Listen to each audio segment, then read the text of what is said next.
What's up everyone? Welcome back to the channel. It's been a while since my last review, hasn't it? I wasn't really expecting it to take so long, but after all this time, I finally managed to finish Cold Steel 2. And yeah, there's really no other way to say this. It was amazing. I really mean it. The entire game was fantastic, man. Music, goated. Characters, goated. Storytelling, goated. Everything in this game, goated. Like, come on, man. This shit is crazy. I have no idea how Falcom does it, dog. Every single game I've played from them has been insanely fun and an amazing experience all the way through. Every time I go into a new Trails game, I always think there's no way it could be that much better than what I just played, only to be proven wrong time and time again. I genuinely cherish every single waking moment I spent playing Cold Steel 2, and now I get to share those thoughts and feelings with you guys. So enough with the intro, let's get straight to it. So to start things off, I really want to talk about the general vibe and how I was feeling during the first few hours of the game. I can't lie, I was both excited and weirdly nervous going in. It was a similar feeling I had back when I played Sky's second chapter in Azure. I was naturally excited to be seeing all the characters I grew to love again. And honestly, I feel like the reunions in CS2 were the hardest hitting ones in the series so far. Like, looking back, it doesn't feel like it took that long to see everyone again. But during my playthrough, it felt like it took an eternity to find the members of Class 7. Each time I managed to find someone, it felt like a massive achievement, and I honestly found myself getting really happy, to a surprising degree. It didn't feel like that much time had passed since I finished Cold Steel 1, but looking back, that actually was the case. I beat CS1 in January, started CS2 in early February, and I didn't finish the game until the 1st of June. So yeah, I guess not having much time to play the game actually made the experience better, in a weird way. It's no real surprise that I was so happy to see everyone again. Reuniting with the members of Class 7 and getting to see a few of my favorite NPCs put a genuine smile on my face, man. Even getting to see and roam around areas like Keldic and Ruhr again had me reminiscing about my time with CS1. However, the reasons for being in those places were totally different this time around, instead of just being there for field studies like before. And that alone made the experience feel surprisingly fresh, despite me having explored those areas already. And getting to go through new areas like the Spirit Shrines and actually getting to see Ymir were amazing experiences as well. And speaking of the Spirit Shrines, they really gave me strong flashbacks to my playthrough of Zero and Azure for some reason. I'm honestly not entirely sure why. I guess the Spirit Shrines just reminded me of places like Stargazer's Tower. Either way, like I've said before with past Trails games, there was genuinely never a dull moment during my playthrough. There was so much packed into this game that it kinda feels crazy to look back on. Like, while I was playing the game, it felt like everything happened over a super long stretch of time. But whenever I think back to all the moments that are still fresh in my mind, like meeting up with Toval and Claire, learning how to fight with Valimar, figuring out that Sharon was actually playable, reuniting with Laura, escaping the Pantagruel with Alphen, fighting Ouroboros members, rescuing Elisa's mom, all of that feels like it happened in such rapid succession when I think back. I guess that's just what happens when practically every moment is something you could end up remembering for a really long time. And that feeling only got more noticeable as I got closer to beating the game. And honestly, it's kind of funny now that I think about it. I started out saying, man, this game is huge, there's so much to do. And by the end, I'm thinking, wait, no, there's gotta be more, right? I guess that's just the magic of Falcom games. And the magic doesn't stop there, cause man, the amount of changes and improvements coming from CS1 to this game is crazy.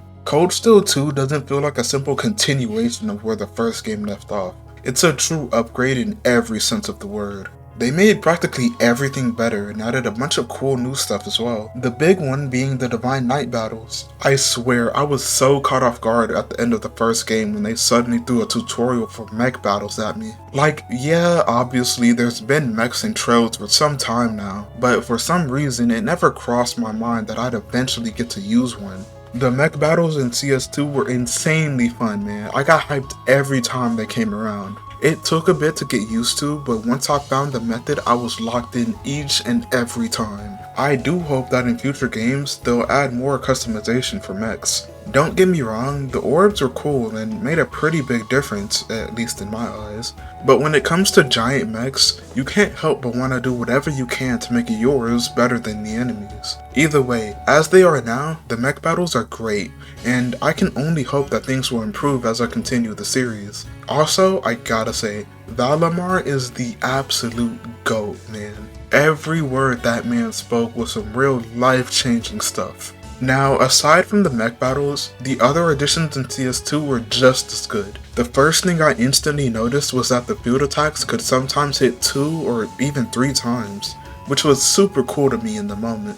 Though I'm gonna be honest, I don't actually know if this is a CS2 exclusive or not. I don't think I ever tried hitting the attack button more than once back then. But regardless, seeing that they expanded on the field attacks of all things, I'm super excited to see what they do with it from here. I'm already imagining how cool attacking enemies on the field is gonna get until I'm straight up able to fight them in real time when I play Daybreak.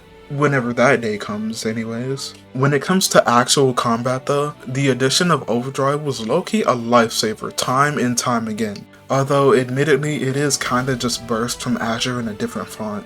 Unlike Burst though, Overdrive isn't limited to certain sections of the story, which is a really nice change. Sure, you could argue that it makes the mechanic less impactful if you pretty much always have access, but it was a fun tool to have, so I don't think it matters that much either way. The combat in general still felt amazingly fun, and once I eventually found my perfect team setup of Reen, Laura, Bee, and Elliot, I was set. Nothing was stopping us, most of the time anyways.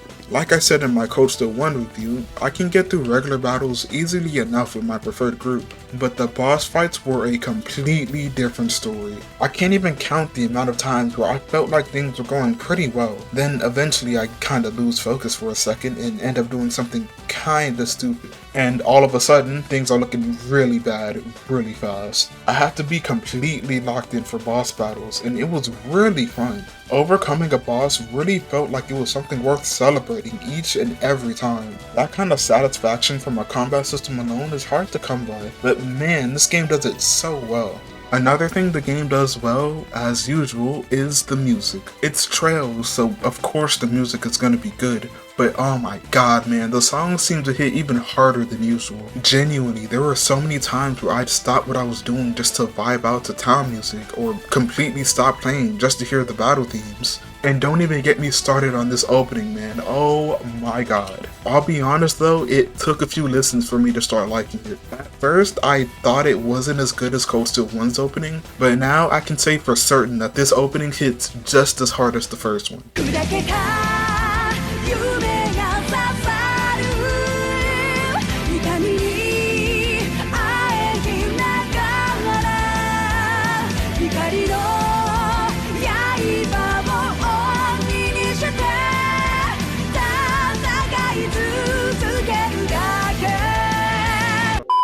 Alright, I guess it's about that time. I'm gonna be talking about the story now. I might end up talking for a bit this time around, cause man, so much happened in this game. But, like usual, I'm gonna put up a spoiler warning. If you haven't beaten the game yet, you might wanna click off. If you enjoyed the video up until now though, be sure to subscribe. That'd be pretty cool. Alright, let's get back to it. There's genuinely so much I could say about this game's story, man. My time with this game wasn't just all excitement and hype.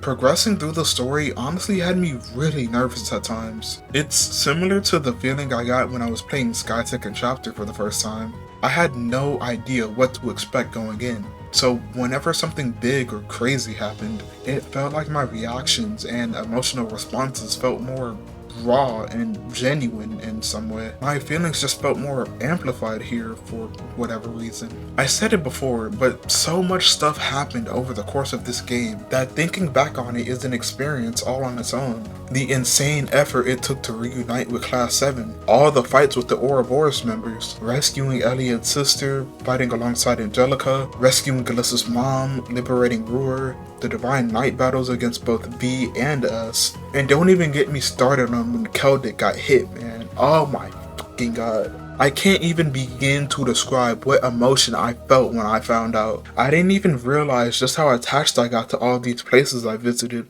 So seeing some craziness like that hit me way harder than I ever could have expected. And speaking of hard-hitting things, Cold Steel 2 has to have one of the most insane final stretches I've ever experienced in a game. Like, I don't want to sound like I'm glazing or anything, but in my opinion, the stretch from the quote-unquote final chapter to the epilogue is Cold Steel 2's equivalent to the ending of Sky First Chapter. That's genuinely how crazy this game had me feeling, man. Like, seeing Rean and Crow team up using their divine knights to save the prince from the Vermilion apocalypse, only to sit there and have to watch Crow die after Rean literally promised that he would bring him back, had me feeling emotions I didn't even know I could feel. I'm not gonna lie to you, there were multiple moments within this final stretch of the game where I really felt like I could start crying despite my best efforts to hold back. Even with East 9, like my favorite game of all time, it's only when the credits start rolling where I gotta stop myself from getting too emotional. I've never had a game hit me this hard multiple times right before the game ends. And don't even get me started on the occupation, dog. This has to be one of the most unexpected chapters I've ever experienced in the game so far. I spent so much time getting to know and eventually care so deeply about all of these amazing people in Erebonia, and getting to explore so many new, exciting areas as well. I genuinely grew to love the place before I even realized. But all of that flew straight out the window the moment I saw Lloyd again, man. All of the memories I had from my time at Crossbow came flooding back into my mind. And once I realized that Erebonia had taken over the place, I had the craziest switch up of all time, man. That chapter just reminded me of how strong my love for Crossbow is. It had me feeling like I've been living there my entire life. If making me feel this conflicted was supposed to be intentional,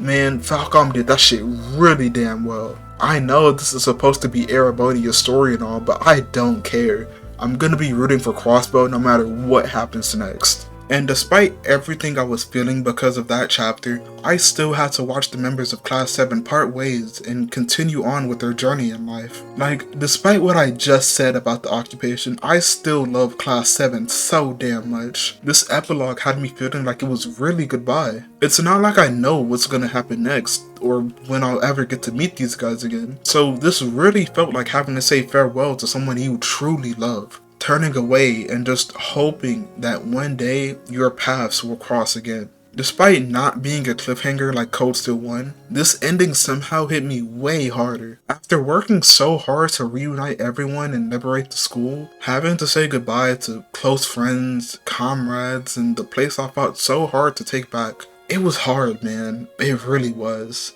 This epilogue, and this entire game really, is just so amazing, man. My memories of this game are something I'll never forget for years to come.